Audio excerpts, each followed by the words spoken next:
Hey guys, this is Cam for 15 back at it with another video, joined by my Uncle Daryl, and we are back to talk about some more Miss Marvel. Now, I know we missed 2 weeks ago, which was episode 4, but we'll talk about episode 4 and 5 in this week in this episode because the season finale is this upcoming Wednesday, which is crazy enough to say this show has been going by so fast. But sooner or later, we're gonna get to Shield. Technically, Thor's out as of this recording. It came out today. I'm gonna see that. So you'll get that movie review at some point in time, but I have to go see it tonight. Anyway, for us, it came out yesterday. That's the benefit of living overseas. We get all these movies a day, maybe 2 days ahead of you all in the States. So yeah, so I waited. I've already seen it. So just waiting for you to see it so we can pretty much tell the people all about it. Yeah. So we're gonna start off with episode 4. Now, coming off with episode 3, it was the whole thing with the issue that happened there. Najma coming after Kamala there, and then the whole thing with the train, and then Kamala's grandmother calls Kamala and say, "You need to bring you and your mom to Pakistan."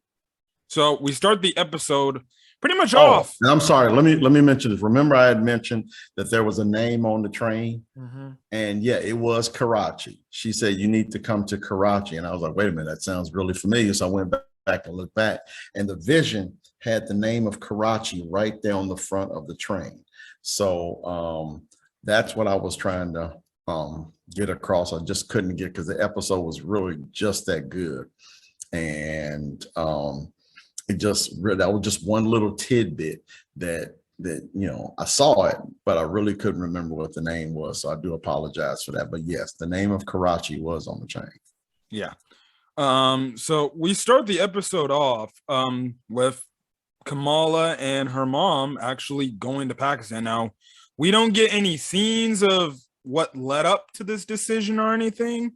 Like if there was some maybe internal family argument. Maybe if there's like some sort of, typically don't do DVD sets for the Disney Plus shows, but I would only envision there has to be some sort of deleted scene where Kamala went to her mom and said, "Well, our grandma wants us to go to Pakistan," and she's like, "Correct." Why? I was wondering that as well too, because the episode really started off with them on the plane going to Pakistan. Yeah. So I was just like, okay, how in the blue blazes did this teenage child get the family, all of them, to go to Pakistan? What did she tell them? It was only her mom and I thought it was her mom. No, her dad and her brother stayed back in America. Right, they stayed. The brother stayed. It's just she was also talking to a stranger on the plane. I guess it looks like a brother, but yeah, I was kind of wondering, what did she say? What did she do? What made her? And because I mean, for the most part, mom was kind of estranged from her mother, so it made me kind of think, what, especially after watching the episode, I'm like, okay. Yeah, it's really curious to see. And you're probably right. It's got to be some type of deleted scene somewhere. Whereas, Kamala probably gave us some hook or crook to get on the plane to go to Pakistan. Yeah. My thing is the Disney Plus shows, especially Marvel, they have like sometimes some of the worst decisions in terms of cutting content. A lot of people go back to Hawkeye and saying, everybody knew Kingpin was going to be in it, so why cut all these Kingpin scenes that probably should have been in the Hawkeye show to begin with? Correct. Or even that, why have it at 6 episodes? Yeah. I've been one of the people that have said that, no, they need to freaking have at least 8, 9, maybe 10 episodes if you want to fully flesh out things and contain anything. Unless, if you want to do 6, your episodes probably should be like an hour and 30 minutes. I would be fine with that. If not, just a straight up hour. Maybe, or, just, get right to the hook or crook of the actual show because I mean, granted, Kamala, it kind of got off to a slow start with us trying to get to know Kamala, her friends, her high school life, her family life, and things like that. But if you're going to leave out something crucial like this, my advice would be like, just from episode 1, just go ahead and start Just go ahead and start. Let's get into the crux of the story. Just get right to it. And then let's just go ahead and move on. Similar to how they did Obi-Wan.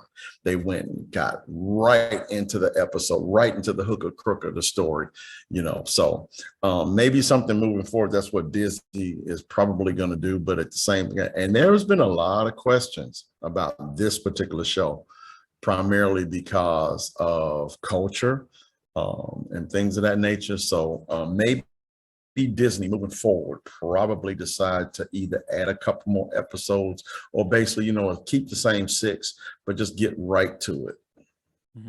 Yeah. So yeah, they fly into Pakistan. They meet up with Kamala's grandmother, and her 2 cousins, I believe, who are very energetic and everything. Obviously, her mom is happy to see like her family members, and we also do kind of find out that Kamala's kind of like on a punishment for what happened in the last episode, or episode 3. Correct. And everything, but her mom's like, just be happy, you're with family and everything. We'll settle that when we get back home and everything. Right. So yeah, there's the whole thing. It was pretty cool to see like the Pakistani and like culture there in Pakistan, going to all these, like, I guess you can say these village like markets and stuff like that. Right. Pretty and cool. Also seeing the extended family. Yeah. As to how the extended family lives. And then you start asking yourselves, what happened that, Kamala's family or Kamala's mom decided to move and go to America. They kind of talked about it a little bit, but they really didn't go into too much detail as far as what made her make that choice to go to the States, leaving her mama in Pakistan. So I thought that was pretty curious. It's another different little family dynamic that Kamala has to deal with, which is probably one of the reasons why she didn't trust her mother enough to tell her about her gift, the bracelet or bangle, as they call it. So the story is really starting to, move a little bit towards the family dynamic, especially as it relates to the bangle. So I got really intrigued as far as, Kamala's mom and Kamala's grandmother, who is now entered into the show as well too. And I got to admit, I like me some Sana, man. She was a really cool lady. Yeah.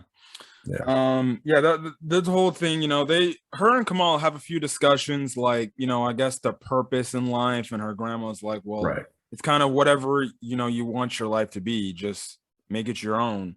And stuff like that. But she did say, well, you have to go to like this train station or whatever and find what you need to, the answers to what you're looking for your life and everything. So she ends up going to the train station, and that's when she ends up fighting this character from this group called the Red Daggers. Now, watching other people's reviews, the said character is a legit character from the comics. The only difference, I guess they kind of changed, is that said character was called the Red Dagger. Here, this continuity, they just had the whole group be the Red Daggers. The whole group called the Red Daggers. Yeah, okay.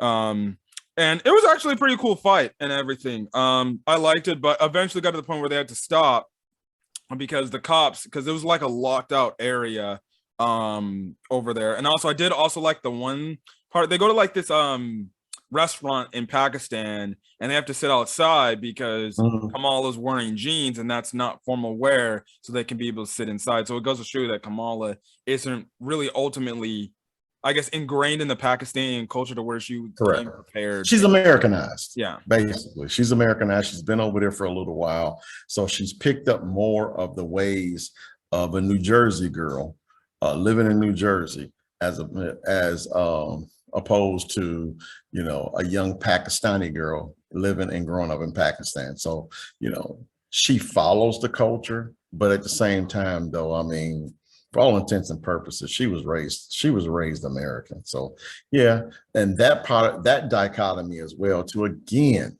was really, really interesting. I'm glad Disney kind of, toed that line as far as, making sure that when, it's like two worlds collide, so to speak, not necessarily collide, but they kind of come together in one show. Yeah. Excuse me.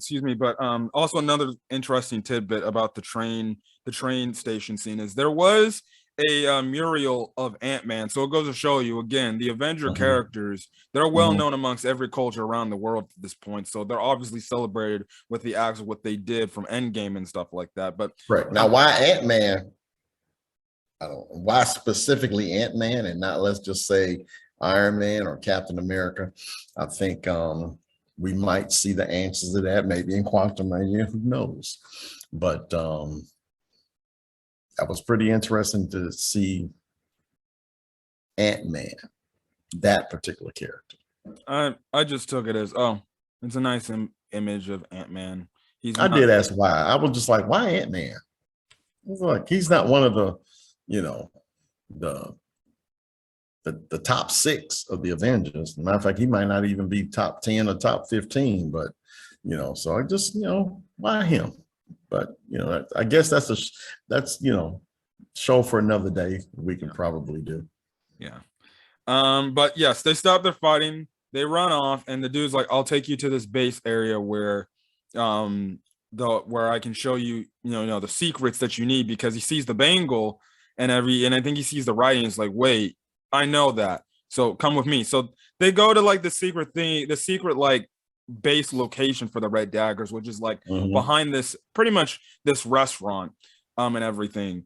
And that's when they meet. I forgot the main head guy, the main boss of their organization's name. Right.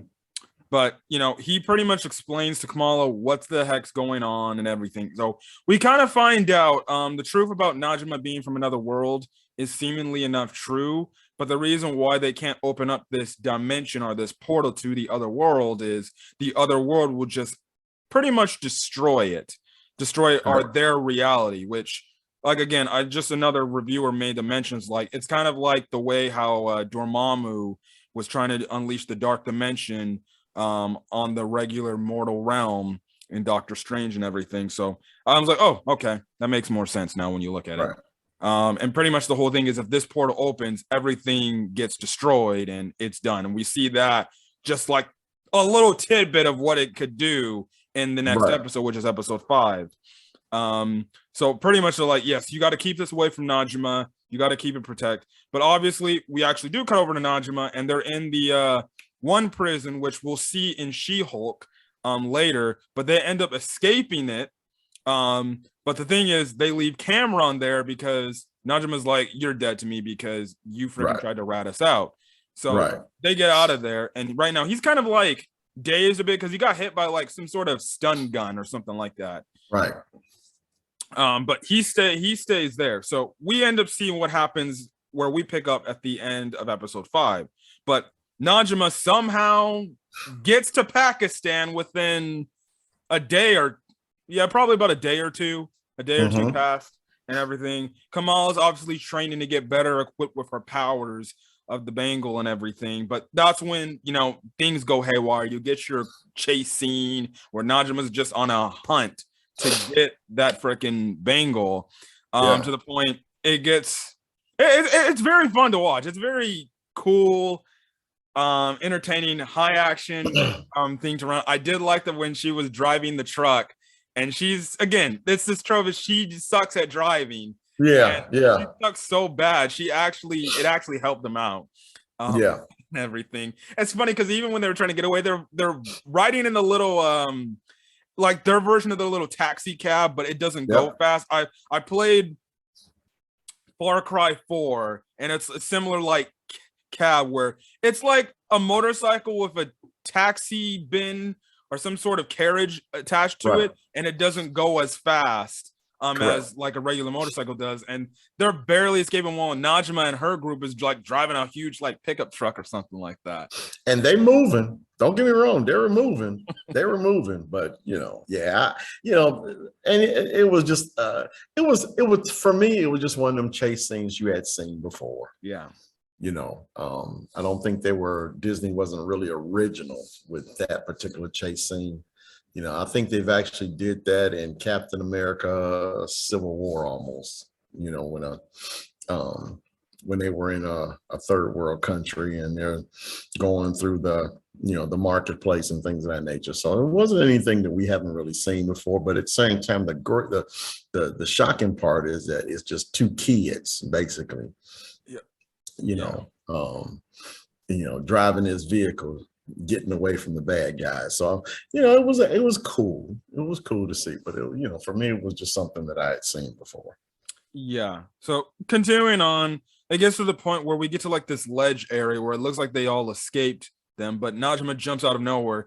The boss of the Red Daggers and Najma start fighting, but it ends up getting that guy killed. Yep. So Kamala and our boy, or the Red Dagger, I'm just gonna call him Red Dagger since I don't know his name. What is it? Try to get away, but then again, it was kind of a brutal scene because his body literally drops in front of him. The one thing I did like is the fact that Kamala tries to be like, hey, you can get it. But dude's like, no, we got to go. We got to get out of here. Yeah. And Kamala hadn't really seen death she hadn't really seen death yet. And I think that was her first glimpse of someone dying on this journey she's on, to become this, superpowered individual. Yeah. So it was kind of a shock to her, wake up, come on, we can still make it, that kind of stuff. So, so I would probably that part for me, that's what I got of it right there. So she's still on this journey. So now they do run off, and her and the Red Daggers, her and Red Dagger, you're right, I can't remember his name either, but dude can fight though. I'll say that. Dude can fight. So now they're on the run in themselves, and even now I'm just like, okay, when is Red Dagger going to get his end? That's when I was just like, oh, at some point I think Kamala is going to actually have to tangle these guys by themselves, because they were really closing in on them. Yeah, they get to this one area where it's they're just trapped. It's a dead end. So they just get ready to fight. They start the fight, and they're actually doing fairly good and everything.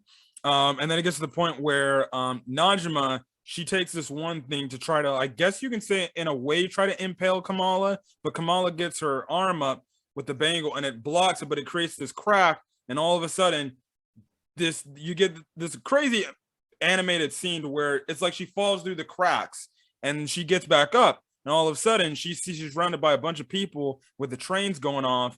And the episode 4 ended off with her pretty much going back in time to the partition. We pick up right where we left off in that, but we started off with the backstory about Kamala's great grandmother, which I forgot to make a mention. Kamala's grandmother showed Kamala a picture of not a picture, but pretty much a painting of what her grandmother looked, or her mother looked at the time. Kamala's great grandmother, right. And everything. I forgot her grandmother's name too. My goodness. But the thing with that, we get the backstory of Kamala's great grandmother, and we kind of find out how Kamala's able to access the powers of the bangle, because her great grandmother comes from the same world as Najma comes from. And the thing is, she's just a girl just living out, not knowing what she's going to do. She obviously meets this one guy who they end up falling in love. Then, she has a kid, which is Kamala's grandmother. And at this time, her grandmother was like pretty much just a toddler, like either 2 or 3 years of age. So her grandmother obviously doesn't remember those incidents from way back because she was so young, and everything. And you get this moment, because the partition's going on and everything, and there's like this whole upheaval with, the breaking of Pakistan and the difference in India. You have it to where this one guy shows up to their house. He's like, listen, I can't do this for you. I can't pay for this stuff for you. And obviously, her husband's getting upset about this because, like, Kamala's great grandmother can't find ways to make money. He can't make any ways to make money. And the thing is, the whole fact is that people are viewing them as different type of, people, and stuff like that. So that's interesting. Now, Kamala's great grandmother looks out the window and she's like, what the heck's that? She ends up walking out, and we actually see it's Najma that looks like she has Najma, yeah. And at that particular moment, I'm like, oh on, you gotta be kidding me. What the hell does she want now? I'm just like, man, because I got to admit, up to this point, and I'm really digging the whole backstory on Sana and her parents, Hassan and Aisha. I gotta admit, that's what her name was. That was Aisha. Yeah, Hassan and Aisha. So I'm just like, and I'm sorry, I need to let me just say, because I didn't mean to cut you off, and you'll get back and get started. But we've seen these backstories before. We've seen these backstories before when you have, you talk about, when they talk about Disney, will talk about, Captain America's family, or talk about Iron Man's family, or talk about this family, that family. But unfortunately, this time I was locked in. I was just like, man, these two, you were really rooting for these two to make it. You can tell that Hassan was totally in love with Aisha, vice versa, and they had a child. And now, because of the stress of partition, she's just like, okay, they're going to show up. As a matter of fact, they're here. Hassan, I need you to make sure you get Sana on that train. Whatever you do, I don't care what you have to do, get Sana on that train. And Hassan said, yes, I will get her on the train. So, but they get separated. They get separated because Aisha left because she knew Najma was there. She knew it. I mean, they can just, I'm assuming they can just sense each other. So she tried to make sure that Najma came after her and not her family. So at that point, I'm just like, man, I'm really emotionally into this. But I said, come on, Aisha, you got to make sure you get out of this. Don't worry. But in the back of my mind, I'm just like, yeah, man, Najma is going to get her too. Najma's going to get her too. So anyway, Sana's separation, the father looking for her mom, and she just calling out, Ami, Ami, Ami, Ami.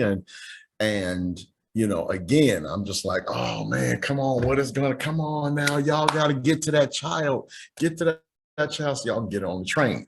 And guess who shows up? My girl Kamala. And I'm just like, yeah, go get it. So yeah, yes, I get really excited when I see things like this. So forgive me, Cameron. I'm sorry. So Kamala makes her way to Sana. So she tries to use her power a little bit to get her to walk towards her dad. Okay, but she gets bumped into and she falls on the ground and she looks up, and Sana is actually basically using no, she's not using it. It was the particles. It was the particles that broke from what Kamala created. But at the same time, Kamala really didn't do anything with the particles. She just made a lift for her to stand on. So she, Sana stood on it, but when Kamala fell, you would have thought that the particles themselves would have just dissolved, since Kamala is not really doing anything with it. Well, Sana, for whatever reason, was actually controlling the particles some kind of way to find her father.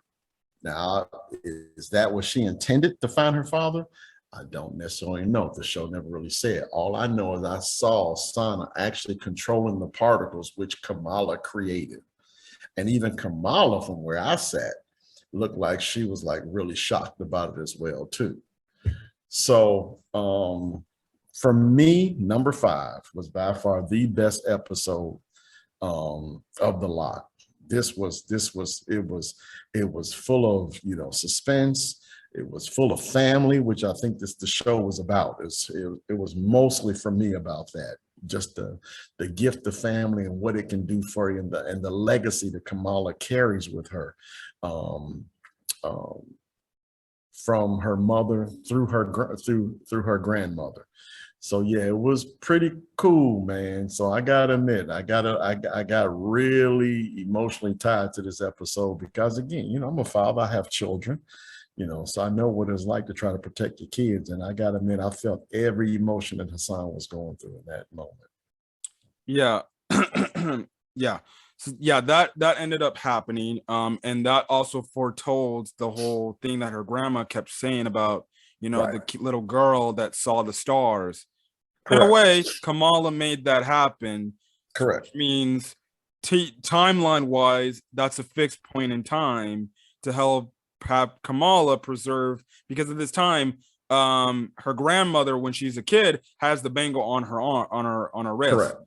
So it's a fixed point in time. That's why the TVA, with what's going on with the Loki show, they don't interrupt and they don't pull Kamala out like, you're not supposed to be here. It's a fixed point in time because it sets Kamala up to become the character who she is. So in a way, she's going back in time to create her own self. Correct. Well, and let me ask you this. Remember, right before Aisha died, she did something, and from where I thought she kind of summoned Kamala at that particular moment. Oh yeah, that's right. Kamala came to her first because her eyes. I'm talking about Aisha now. Her eyes, her eyes lit up, turned purple, and things of that nature. And then all of a sudden, Kamala is there right in front of Aisha. So I kind of got the feeling that Aisha called for Kamala so Kamala can come and help Sana get on that train. And then that's when Aisha gave her the photo of her family to give to Sana, and just basically said, make sure she gets on that train. And that's when Kamala left to go look for Sana. Yeah. And the interesting thing is Aisha actually thought, no, that was Kamala's grandmother from the future coming back. She thought that, but no, she doesn't understand. They get on the train. Because of it, Kamala goes back to the present. See that whole shocking. And then that's when we get this crazy scene where the portal to that other dimension is open.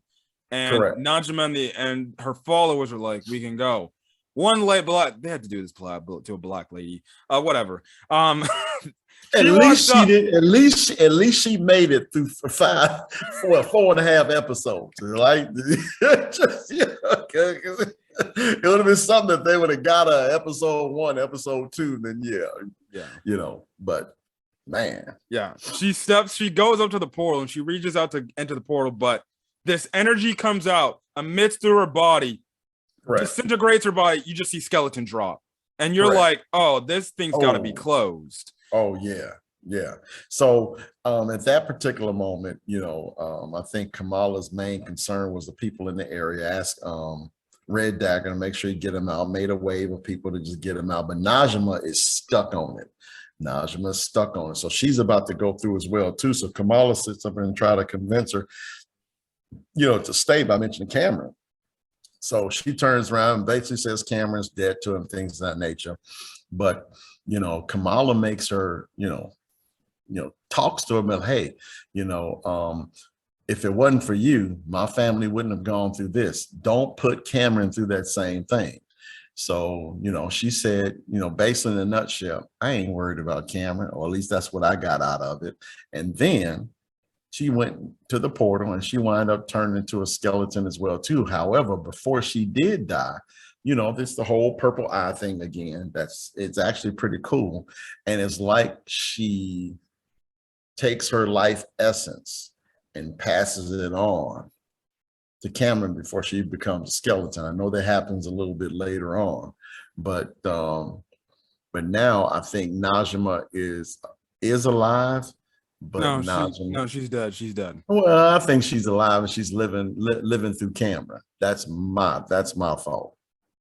I think the life essence of their race in terms of power, because right now he has similar powers like Kamala. That's true. She passed her powers on to him. Maybe not her life essence, but she passed her powers on to Cameron. Yeah. The portal closed. I see it as like a way of like she gives her life to close the portal. Boom. Correct. That's the whole thing. So there's always going to be a story point of like, how is Cameron going to feel about this sacrifice when Kamala has to tell him like, your mom sacrificed her life? Will he get upset at Kamala? Will he or will he just be like, okay, I guess that's my thing?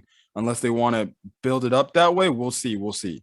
So yes. Now in the meantime, the mom's wondering where's Kamala and what's taking her so long to get back home. You get a funny joke of the fact that one of her the one of the younger cousins like, you don't have to find my iPhone because if you have an Yeah, iPhone, I thought that was pretty funny. so what happens is they actually used it. Her mom and her grandmother actually, after this whole scene's over with, turn around. Kamala turns around right then and there. Pretty much the mom saw everything and saw the, Yep. like the power and everything because she activated her shield Yep. and everything. And pretty much you have this discussion of the fact that like like her mom's in just complete shock and she sees the powers. And pretty much we found in the last episode, I gotta make this fast because we're running out of time. In the last in the episode 4, the reason why the mom went away is because she was, when she was younger, Kamala's grandmother would always say like all these things and stuff like that. These, you know, it's happening. It's like the stars and everything. And her mom never believed that. And then the people that interacted with her mom when she was younger would say your grandma's weird and everything, your family's weird. And she obviously got away from that because that was the whole thing. And they had a whole little discussion about that in episode 4 between the mom and Kamala's grandmother. Here, but it was brief though. It was brief. Yeah. It didn't give any great detail. It was just talked about her frustrations living with Sana, her mother. Yeah. Because of this, now the mom's like, holy crap, what you were saying is absolutely true. Everything is complete is pretty much, you know, true. And about the stars and everything. And in a way, it kind of, I guess you can say it kind of like calms the mom down in a way to where now she's like, she's a lot more open to Kamala, and it doesn't seem like she has no problems with it. Is the fact she was actually quite happy to know that she was light girl. Yeah. You're that light girl? And she was just like, yeah. Like, you know, so it was probably more so excitement that, you know, my kid is not on drugs. My kid ain't a killer. My kid ain't doing crime. Oh, it's like that woosah that came over mama said, yes, my girl is a good girl. She just didn't want to tell me she's a superhero. Yeah. So the one thing is you get a nice family reconciliation, you know, moment. You know, you have Kamala and her mom eating the taffy that is like extremely hard for them because it's like super old or something like that. Right. But you kind of close the book on that. I didn't forget to mention, she says her goodbye to Red Dagger, and Red Dagger's like, here, take this, which is pretty much the little sash she has that she puts around her neck, as kind of an homage to the Red Daggers because they're pretty much kind of the people that set her origin story, which again, in a similar way, like the comics, she was given a red sash, I believe, by the same character, the Red Dagger. And she wears it around her waist too, from what I understand. So I think it's around, okay. I think she wears a red sash in the book, in the comics. I think she wears a red sash around her waist. I think. Yeah, I do believe I've seen him with a red sash. That's what I was thinking as far as the significance of him giving her the sash. Yeah. Kamala's mother like picks up, I guess, a little Kamala's like necklace, and it obviously is in the shape of her logo that's going to be on her costume. Correct. I thought that was cool too. Yeah. And then we cut back to America. Bruno's taking out the trash, and all of a sudden Cameron just pops out. I'm like, don't tell me this guy's gonna attack Bruno. But no, he's actually pretty chill. He doesn't have anywhere to go. So Bruno's like, okay, I guess you can come in my house and stuff like that. They can kind of relate to the fact about their parents. Now, apparently we found out, I'm guessing Bruno's parents must have passed away at some point in his life. Yeah. He said, yeah, my parents are gone too, or made that kind of reflection onto camera. Yeah. About him not having his mom around. Yeah. So before we get out of here, the episode 5 ends off with the cliffhanger, the fact that we see one of the Stark Tech drones, the drones formerly owned by Spider-Man that's now under damage control, finds Cameron, pretty much lights a missile. Cameron reflects it. It hits the bottom of the Circle K shop that Bruno and his grandparents kind of run. And that's kind of where we're left off. So more than likely, I'm guessing next week is going to be Kamala's going to get back. Cameron's obviously going to be on the run. And it seems like Kamala may have to protect him from damage control, which means I guess damage control is the ultimatum big bad of this show, even though a little half of it was Najima. But it is what it is. This is her origin story. So obviously they're not going to give her some big, bad, evil threat and stuff like that. But I enjoyed episode 5. I'm definitely gonna see how gonna be interested to see how obviously it ends. More than likely, we're obviously gonna know it's gonna be Kamala in her comic accurate costume. And it's gonna be very interesting to see what Kamala will tell Cameron about her mom, or his mom and everything, and about how she passed away and how he got a hold of these powers and Right. stuff like that. But I enjoyed the episode. I liked it. I like it. I'm gonna be very intrigued. I loved it. Yeah. I loved it. I think everything. And I mean, you know, as a father, you sit back and look, and I know we're running out of time, so I'll be quick. As a father, you sit and you look at this episode and you were like, would you do this for your child as well too? Heck yeah. You know, all day long, you do that for your kids. So this whole episode was about legacy, family, and togetherness of three women who, for the most part, were pretty separate until this episode right here. So now they can all band together for the common cause, and we won't find out what that cause is till the next episode. So tune in. Yeah. And also for people wondering, okay, how the hell does Damage Control have the Starks, stuff? Well, they took it from Spider-Man, because guess what? Now with the whole erasure, everybody not knowing Spider-Man, that means Tony Stark would have not known Spider-Man. So I guess that's a little thing that maybe they don't have to go in depth with that, but they can just say, well, Tony Stark never knew the true identity of Spider-Man, but give it to somebody else. But we'll see. But anyways, guys, we're gonna get out of here because we're out of time. Catch you guys in the next video. Leave a like in the comment section your thoughts on Miss Marvel and the hype levels for the season finale, as well as hit that subscribe button. You want to get more MCU content on the channel or any other anime content. Again, next thing MCU wise will be Thor: Love and Thunder, non-spoiler and spoiler review, and then She-Hulk. But other than that, we're gonna get out of here. Hopefully, you guys have a great rest of your day or never watching this video. Until then, guys, peace.